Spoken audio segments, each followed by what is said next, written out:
मृदा क्षरण के बारे में, जो कृषि विज्ञान के कृषि विज्ञान के अंतर्गत आता है। मृदा क्षरण की मृदा का किस प्रकार से क्षरण होता है।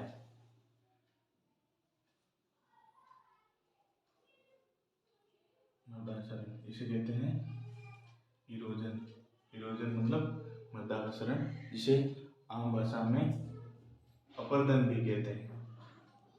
अपरदन मतलब मृदा किस प्रकार से कट कट करके एक स्थान से दूसरे स्थान तक जाती है। तो इसकी परिभाषा के रूप में देखेंगे कि भौतिक रूप से, भौतिक मतलब जो हमें दिखाई दे रही है, जो मृदा कटी हुई दिखाई दे रही है, भौतिक रूप से मृदा के कणों का एक स्थान से दूसरे स्थान तक जाना या मृदा का हटने की क्रिया मृदा अपरदन कहलाती है, इरोजन कहलाती है। इसके अलग अलग प्रकार होते हैं, जैसे अपरदन के प्रकार।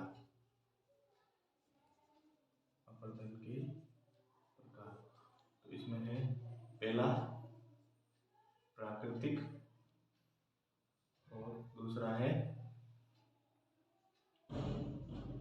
त्वरित, एक्सलेटेड मतलब मानव जनित।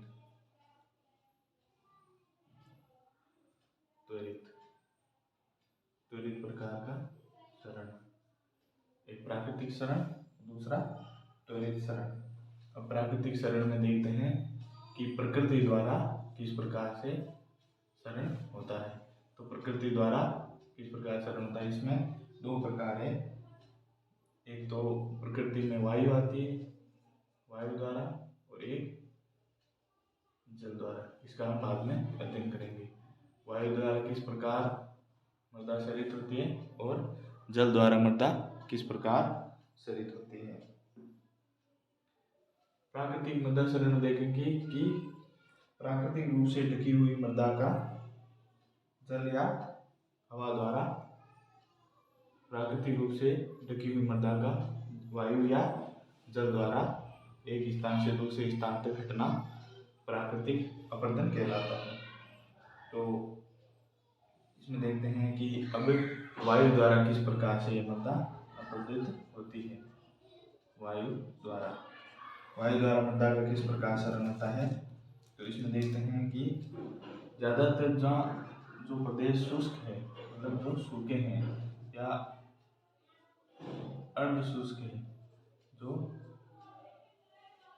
कुछ नम प्रदेश हैं या पूरे सूखे हुए हैं, जहाँ की जमीन है बंजर है या वनस्पति विहीन है, जहाँ वनस्पति का अभाव है, इस प्रकार की मृदाओं में वायु द्वारा मृदा एक स्थान से दूसरे स्थान तक कटकर जाती है।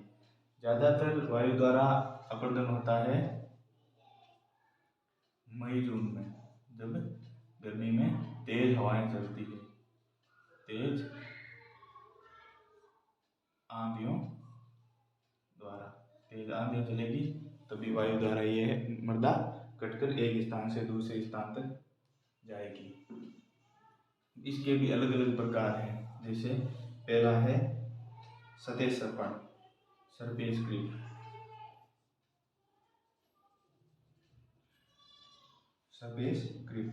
सतह सर्पण कहते हैं कि मृदा की जो ऊपरी सतह है वो किस प्रकार से एक स्थान से दूसरे स्थान तक सरकती है या किस प्रकार से जाती है। जो मृदा के कण 0.5 mm से छोटे हैं, 0.5 mm से छोटे मृदा के कण हैं, वो वायु द्वारा जमीन पर रेंगते हुए साथ चलते हैं, तो और जमीन से ऊपर नहीं उठ पाते हैं, जमीन पर ही रोलिंग करते हैं, घूमते आगे बढ़ते रहते हैं। इसको सतह सर्पण कहते हैं। मृदा का 5 से 25% तक क्षरण इसी प्रकार होता है। 5 से 25% तक की मृदा इसी क्रिया द्वारा क्षरित होती है। दूसरा इसका प्रकार है साल्टेशन। साल्टेशन को कहते हैं उच्छलन। किस प्रकार से मृदा के कण उछलते हैं। उछलेंगे कौन से, जो मृदा के कण भारी होंगे, ज़्यादा ऊंचाई पर उड़ नहीं पाएंगे, ठीक है, तो वो जमीन पर ही उछलते रहते हैं, जिनका व्यास 0.1 से 0.5 mm का होता है। जो महीन कण होते हैं वो हवा में उछलते रहते हैं, थोड़ी दूर उछलते हैं, फिर आगे चलकर गिर जाते हैं। इस प्रकार से 50 से 75% तक मृदा का क्षरण उछलन क्रिया द्वारा होता है। हवा का दबाव पड़ता है मृदा पर और कण उछलने लगते हैं, उछल कर थोड़ी थोड़ी दूर पर आगे जाकर गिरते हैं। इसका तीसरा प्रकार है सस्पेंशन, जिसको निलंबन कहते हैं। निलंबन कहते हैं जिसको, सस्पेंशन, निलंबन। निलंबित वो कण होंगे जो इससे भी छोटे होंगे, 0.1 mm से भी छोटे, 0.1 mm के या इससे छोटे कण होंगे, वो मृदा में निलंबित होंगे और हजारों किलोमीटर तक ऊपर हवा में ऊंचाई पर उड़ जाते हैं और हजारों किलोमीटर तक ये साथ चलते रहते हैं। मृदा का 3 से 4% क्षरण इस प्रक्रिया द्वारा होता है। तो ये है मृदा का वायु द्वारा अपर्दन। अब हम पढ़ेंगे मृदा का जल द्वारा। जल द्वारा मृदा किस प्रकार से कटकर एक स्थान से दूसरे स्थान तक पहुंचती है, तो इसे वाटर इरोजन कहते हैं। मृदा का जल द्वारा इरोजन, वाटर इरोजन।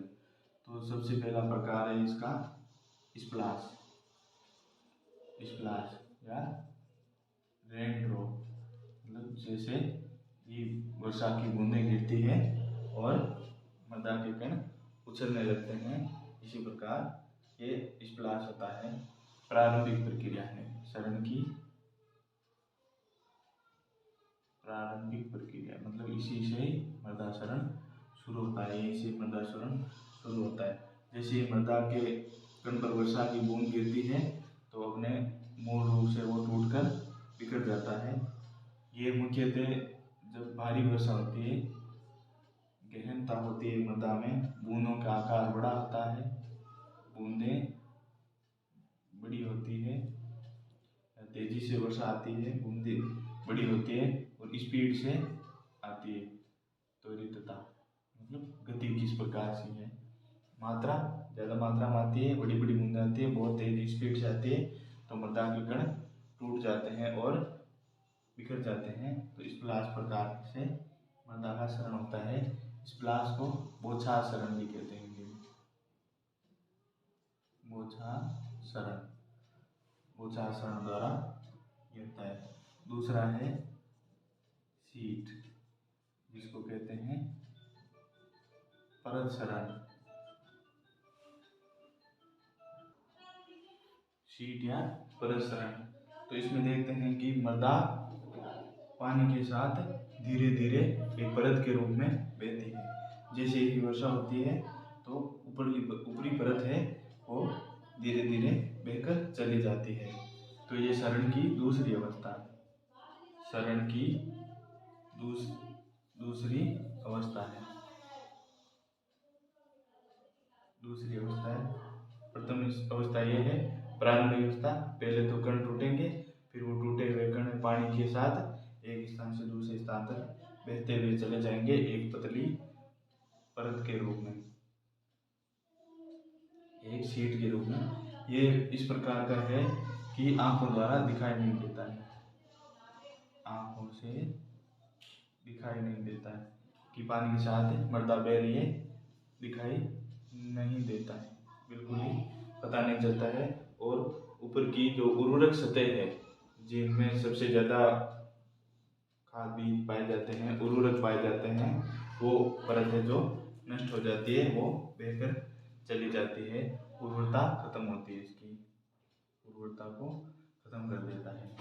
तीसरा इसका प्रकार है रील। रील का मतलब छोटी छोटी नालियाँ बन जाती है, बारिश के बाद जमीन पर देखते हैं तो पतली पतली इसे लाइनें बनी हुई होती है, उसे रील इरोजन कहते हैं। इसको हिंदी में भी रील कहते हैं, रील इरोजन मतलब जब ढलान वाला खेत होता है तो पानी बहता है तो इसमें बहुत सारी छोटी छोटी नालियाँ बन जाती है। सामान्यतः ये नालियाँ वापस बंद की जा सकती है। नालियाँ बंद की जा सकती है वापस, छोटी छोटी नालियाँ बनती है, रील इरोजन होता है। इसके बाद इसका चौथा प्रकार है अवनालिका। अवनालिका जिसको हम गली इरोजन कहते हैं। जब यही रील अपने बड़े रूप में आती है, बड़ी हो जाती है और नालियाँ का आकार बड़ा हो जाता है तो उसको गली इरोजन कहते हैं। ये बहुत ज़्यादा ढलान वाले क्षेत्रों में होती है और कट कट करके पानी के साथ मृदा बह जाती है और चौड़ी नालियाँ बन जाती है। ये घर्षण क्रियाओं द्वारा वापस इसको ठीक नहीं किया जा सकता। ये नालियाँ जो बनती है बंद नहीं की जा सकती, इनको वापस बंद नहीं कर पाते हैं, गली इरोजन होता है। और सबसे भयंकर अवस्था है, सब सर्वाधिक जल क्षरण द्वारा इसी से नष्ट होता है। भयंकर क्षरण की अवस्था है, बहुत ज़्यादा अपर्दन की अवस्था होती है, भयंकर क्षरण की अवस्था होती है। सर्वाधिक नुकसान यही करती है, सर्वाधिक नुकसान करती है। तो इस प्रकार से ये मृदा क्षरण के प्रकार थे कि किस किस प्रकार से मृदा कटती है।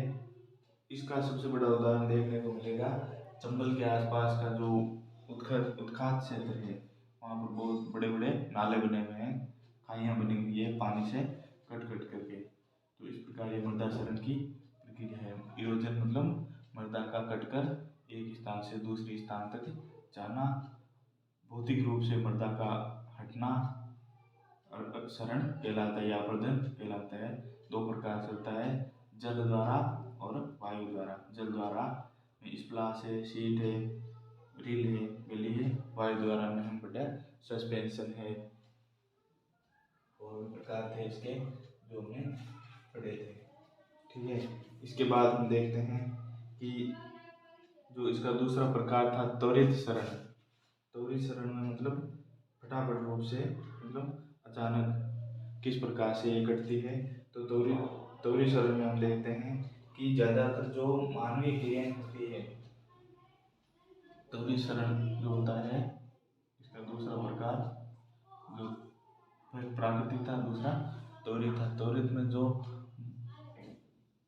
मानवीय क्रियाएं हैं जो मनुष्य द्वारा की जाती है, जैसे वनों का काटना है, बहुत ज़्यादा मात्रा में खेतों को जोतना है, बार बार जितनी ज़्यादा खेतों को जोतेंगे उतनी ही ज़्यादा इस पर जो मृदा ढीली होगी और उड़कर चली जाएगी। वनों की कटाई, भूमि पर अतिचारण मतलब बहुत ज़्यादा पशु चराते हैं, अतिचारण के कारण भी ये मृदा यहाँ से हट जाती है। वनस्पति विहीन होगी तो मृदा उड़ेगी, इससे भी बहुत ज़्यादा नुकसान होता है, लेकिन मनुष्य इसको रोक सकता है। ये जो प्राकृतिक होते हैं इनको तो मनुष्य रोक नहीं पाता, लेकिन ये इसको जो कृत्रिम भी कह सकते हैं इनको मनुष्य रोक सकता है। ये मानवीय क्रियाएं होती है, मानव द्वारा होती है, मनुष्य रोक सकता है, मनुष्य इसको रोक सकता है, इनको नहीं रोक सकता है। तो ये इरोजन एक छोटा सा चैप्टर था जिसके बारे में हमने पढ़ा।